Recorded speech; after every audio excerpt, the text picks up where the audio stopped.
कहीं बेटे के मन में कुभाव न पैदा हो जाए। तो सुनीति कहने लगी कि बेटा तुम्हारे पिता ने हमें घर से नहीं निकाला, तो बेटा मैं खुद घर छोड़ के आई। क्यों भैया तुमने घर क्यों छोड़ा?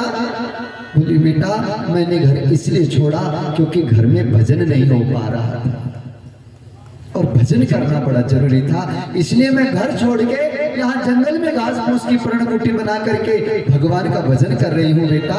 और तू तो इस देश के राजा का बेटा है, तू कोई छोटा मोटा नहीं है, इस देश के राजा का बेटा राजकुमार है तू। ध्रुव कहने लगे मैया मुझे बताओ मेरे पिताजी कहाँ मिलेंगे, मुझे अपने पिताजी से मिलना है।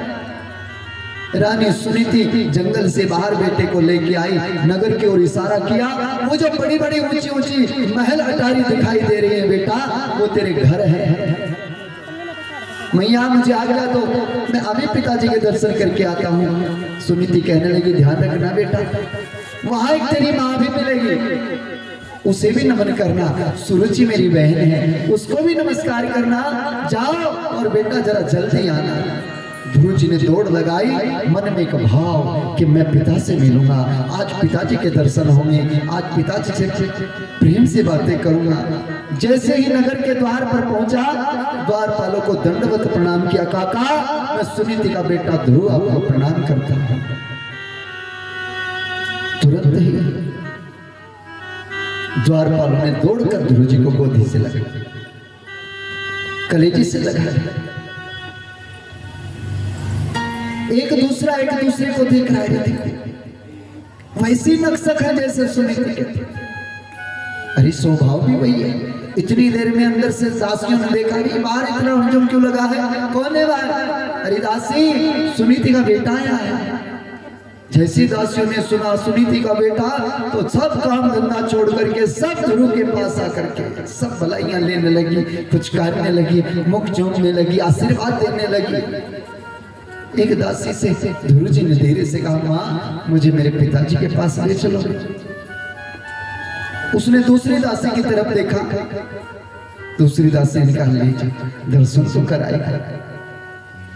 ध्रुव जी को लेकर के दासी उत्तानपाद के पास पहुंची, जो रंग भवन में रह रहा है, संग का दोष लगा है। 5 साल हो गए सुनीति के संग से दूर, अब तो सुरुचि के पास रहता है। सुरुचि ने सब यज्ञ हवन पूजा पाठ भंडारे सब बंद करवा दिया, बस अपने कमरे में हम अपना करना अपना खाना, अब किसी को कोई जरूरत नहीं देने की।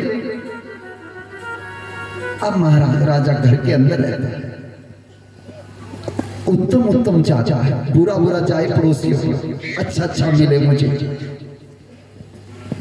ध्रुव जी पहुंचे और जाकर के साष्टांग दंडवत प्रणाम किया। दंडवत प्रणाम का मतलब होता है डंडे की तरह गिर के प्रणाम करना, सीधा। आज भी लोग करते तो हैं, खड़े खड़े करते हैं महात्मा दंडवत महाराज खड़े हैं। किसी ने पूछ लिया महाराज ये कैसा दंडवत? बोले है तो दंडवत ही पर ये दंडवत है, डंडे की तरह है, खड़े हुए डंडे की तरह, पड़े हुए डंडे की तरह है। महाराज ध्रुव ने चरणों में मत्था टेका, पिताजी आपका बेटा ध्रुव आपको प्रणाम करता है। उत्तानपाद झट से खड़े हुए, जैसे ही खड़े होने लगे रानी सुरुचि ने हाथ पकड़ करके बिठाया, बैठो महाराज।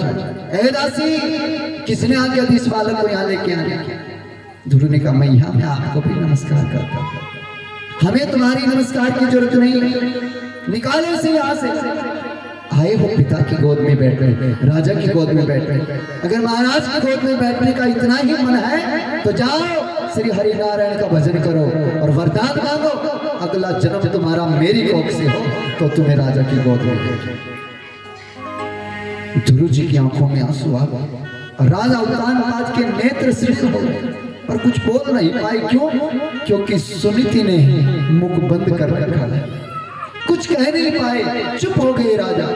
दासी ने झट से ध्रुव को उठाया और उठा करके दौड़ लगा